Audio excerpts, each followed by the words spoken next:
नमस्ते स्टूडेंट्स। आगळना विडियोनी अंदर आपणे परपरागनयन कीटको द्वारा अने प्राणीओ द्वारा परागनयननी बधी चर्चा आपणे करी अने एने लगता एमसीक्यूनी पण चर्चा करी। हवे आपणे नेक्स्ट टॉपिक समझीए। 2 मार्क अथवा 3 मार्कनो प्रश्न, बाह्य संवर्धन प्रयुक्तिओ समजावो।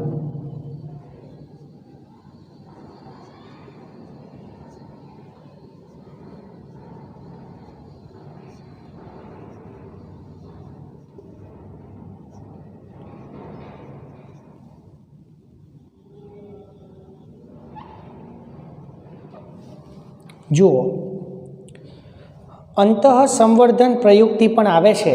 आगळ आपणे भणी गया छीए। अंतः संवर्धन एटले शुं ए तमे जाते समजवानी ट्राय करो, पण हूँ बाह्य संवर्धन प्रयुक्ति एटले शुं एनो तमने मीनिंग समजावुं। आ एवी प्रयुक्तिओ छे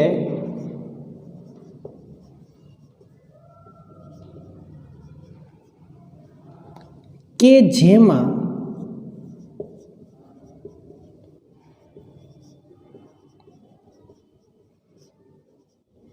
स्वपरागनयन अटकाववानुं छे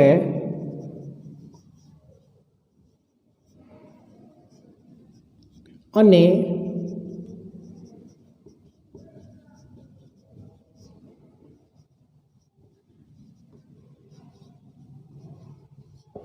परपरागनयन प्रेरवानुं छे। तो ऊंधुं विचारीए। अंतः संवर्धन प्रयुक्तिओ एटले केवी प्रयुक्तिओ के जेमां परपरागनयन अटकाववानुं छे, स्वपरागनयन करवानुं छे। तो हवाई पुष्पो, संवृत पुष्पो, सहपक्वता, आ बधा टॉपिक अंतः संवर्धन प्रयुक्ति में आवशे। बाह्य संवर्धन प्रयुक्तिओ शुं काम, पहला तो एनो आपणे मीनिंग समझ्या। हवे आ बधी प्रयुक्तिओ शुं काम एनोय जवाब आपीए।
જો આ મુદ્દા છે. વારંવાર લાંબા સમય સુધી સ્વપરાગનયન થવાના કારણે એટલે કે અંતઃસંવર્ધન થવાના કારણે વનસ્પતિઓમાં હાનિકારક અને પ્રચ્છન્ન લક્ષણો મળવાની તક વધી જાય છે. હા, વનસ્પતિમાં કોઈ એક લક્ષણ આપણને સારું મળ્યું હોય, બરાબર, જેમ કે વનસ્પતિમાં ઉત્પાદકતા વધારે હોય, એનું કોઈ લક્ષણ એક સારું હોય કે જેને આપણે લાંબા સમય સુધી જાળવી રાખવું છે, તો આ કન્ડિશનની અંદર આપણે વારંવાર વનસ્પતિમાં સ્વપરાગનયન કે સ્વફલનની ઘટના કરાવવી જરૂરી છે. પણ એક સમય એવો આવશે કે વારંવાર અંતઃસંવર્ધન કે સ્વપરાગનયન કરવાના કારણે વનસ્પતિમાં અંતઃસંવર્ધન દબાણ, બરાબર, એટલે કે ઇનબ્રીડિંગ ડિપ્રેશન ઉત્પન્ન થાય છે. અને આ ઇનબ્રીડિંગ ડિપ્રેશનના કારણે એક પરિસ્થિતિ એવી પણ સર્જાય છે કે એમાં હાનિકારક પ્રચ્છન્ન લક્ષણો મળવાની તક વધારે રહે છે. તો આ પરિસ્થિતિમાં આપણે કરવાનું શું થાય કે વનસ્પતિમાં સ્વફલનને આપણે અટકાવવું પડે. અને તમને ખ્યાલ છે કે ગેઇટોનોગેમી પણ અટકાવવું પડશે. તો સ્વફલન એટલે શું? એક જ વનસ્પતિના બે પુષ્પ વચ્ચે થતું પરાગનયન, એક જ વનસ્પતિના એક જ પુષ્પ, દ્વિલિંગી પુષ્પમાં થતું પરાગનયન. અને જ્યારે ગેઇટોનોગેમી એટલે બે જુદા જુદા પુષ્પ પણ એક જ વનસ્પતિના છે એની વચ્ચે થતું પરાગનયન. તો ત્યાં આપણે એક વખત અંતઃસંવર્ધન દબાણને ઘટાડવા માટે થઈને એક વખત પરપરાગનયનની ઘટના કરશું એટલે થોડું લક્ષણોમાં વિવિધતા આવી જશે. પછી અંતઃસંવર્ધન દબાણ આવવાની કોઈ શક્યતા રહેતી નથી. બરાબર. જો આઉટબ્રીડિંગ ડિવાઇસીસ, બાહ્ય સંવર્ધન પ્રયુક્તિઓ. મોટાભાગની સપુષ્પી વનસ્પતિઓ દ્વિલિંગી પુષ્પ સર્જે છે અને પરાગરજ તે જ પુષ્પના પરાગાસનના સંપર્કમાં આવવાનું પસંદ કરે છે. સતત સ્વપરાગનયન એ અંતઃસંવર્ધન દબાણમાં પરિણમે છે. તો અંતઃસંવર્ધન દબાણ એટલે એનો મિનિંગ આ થયો, બરાબર. એટલે એને સોલ્વ કરવા માટે આપણે પરપરાગનયન પ્રેરવું પડશે એવું વાક્ય છે. જો સપુષ્પી વનસ્પતિઓ સ્વપરાગનયનને અવરોધવા અને પરપરાગનયનને ઉત્તેજવા ઘણી બધી પ્રયુક્તિઓ વિકસાવે છે. કેટલીક જાતિમાં પરાગરજની મુક્તિ અને પરાગાસનની ગ્રહણ ક્ષમતાનો તાલમેલ હોતો નથી. એટલે એને આપણે શું કહેશું? પૃથક પક્વતા.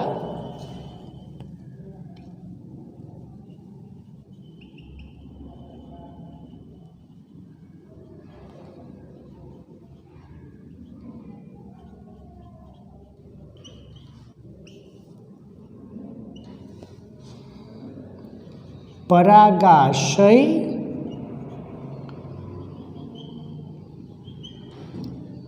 અને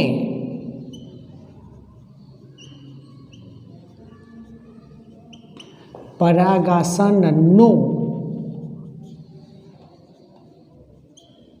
પરિપક્વ થવાનો સમય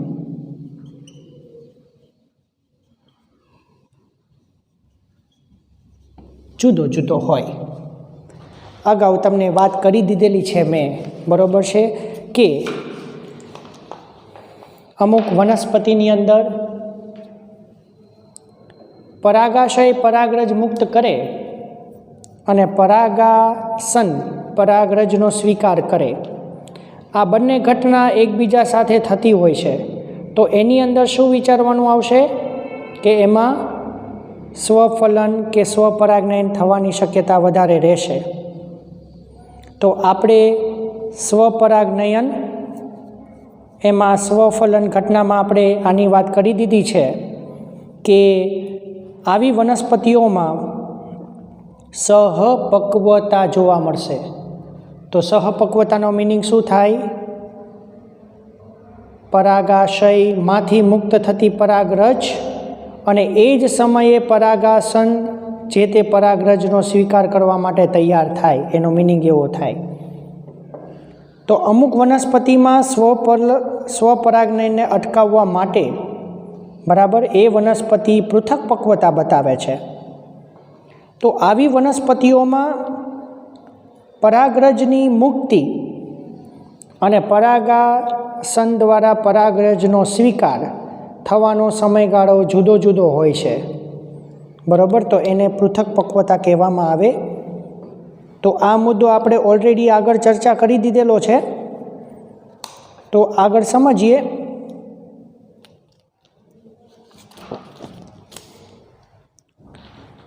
પરાગાસન ગ્રહણશીલ બને તે પહેલાં જ પરાગરજ મુક્ત થાય અથવા પરાગરજ મુક્ત થાય તેના ઘણા બધા સમય પહેલાં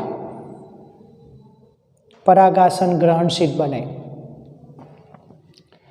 ઘણી વખત શું થાય છે કે પરાગરજ મુક્ત થઈ ગયા પછી થોડા સમય પછી પરાગાસન ગ્રહણશીલ બને, અથવા ઘણા બધા સમય પહેલાં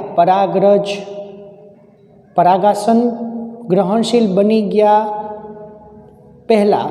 બરાબર, એટલે બંને વચ્ચે ટૂંકમાં તાલમેલ સદાતો નથી, એવું ટૂંકમાં કહેવાનો મતલબ કે ઘણી બધી વખત પરાગાસન ઘણા બધા સમય પહેલાં ગ્રહણશીલ બની ગયો પણ ત્યાં પરાગરજ મુક્ત ન થતી હોય, અને ઘણી બધી વખત પરાગરજ મુક્ત થયાના થોડા સમય પહેલાં જ પરાગાસન ગ્રહણશીલ બન્યું હોય.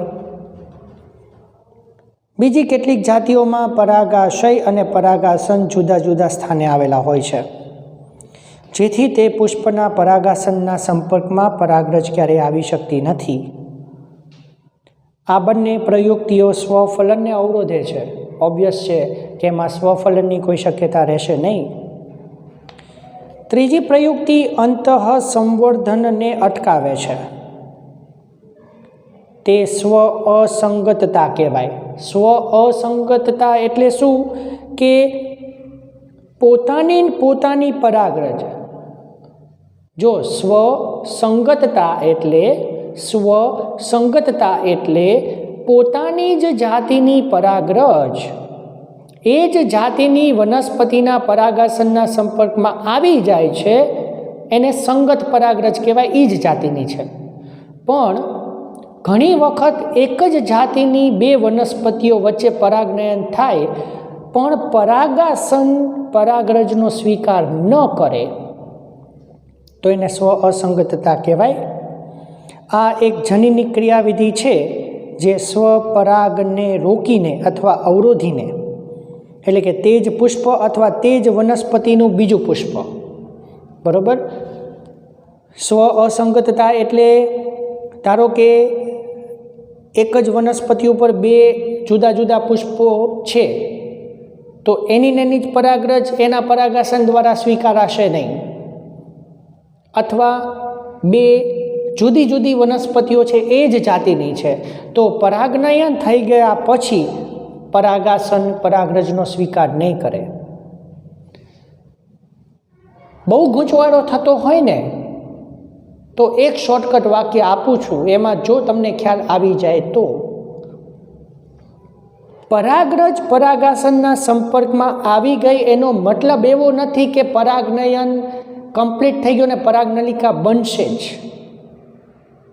ખાસ અગત્યનો શું મુદ્દો હોવો જોઈએ કે જે પરાગાસનથી પરાગરજ સ્વીકારાઈ છે એ પરાગાસન પરાગરજનો સ્વીકાર કરવો જોઈએ તો જ પરાગનલિકાને આગળ વિકસવા દેશે, નહીંતર નહીં. એટલે આપણે આના પછી પરાગરજ સ્ત્રીકેસરનો આંતરસંબંધ સમજવાના છીએ, એમાં આ બધી વસ્તુ આવશે. સ્ત્રીકેસરમાં પરાગરજના અંકુરણ કે પરાગનલિકાના વિકાસને અવરોધી અંડકોને ફલિત થતાં રોકે છે. સ્વપરાગનયનને અટકાવવા માટેની એક પ્રયુક્તિ છે કે એકલિંગી પુષ્પો ઉત્પન્ન કરવા? જો નર અને માદા બંને પુષ્પો એક જ વનસ્પતિઓ ઉપર ઉગે તો એને એક સદની વનસ્પતિ કહેવાય છે. આગળ મેં તમને એક ઉદાહરણ આપ્યું છે કે મકાઈ એક સદની વનસ્પતિ છે. એક સદની એટલે દ્વિલિંગી. જેમ કે દિવેલા અને મકાઈ, એમાં સ્વફલન અટકાવી શકો. ઓબ્વિયસ છે કે એક લિંગી પુષ્પ જુદી જુદી જગ્યાએ છે એટલે સ્વફલન તો થવાનું નથી, પણ ગેઇટોનોગેમી નહીં. એટલે કે એ વનસ્પતિની પરાગરજ પરાગાસન ઉપર આવી શકે છે. પણ પપૈયા અને ઉમેરજો દિવેલા, પપૈયા અને દિવેલા એટલે એરડા, એમાં નર પુષ્પ અને માદા પુષ્પ જુદી જુદી વનસ્પતિઓ ઉપર ઉગતા હોય છે એટલે એને દ્વિસદની અથવા એકલિંગી વનસ્પતિઓ તરીકે ઓળખવામાં આવે. અને એની અંદર સ્વફલન અને ગેઇટોનોગેમી બંને અટકાવી શકાય. તો 2 મુદ્દા આપણે નોંધી દઈએ.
બરોબર.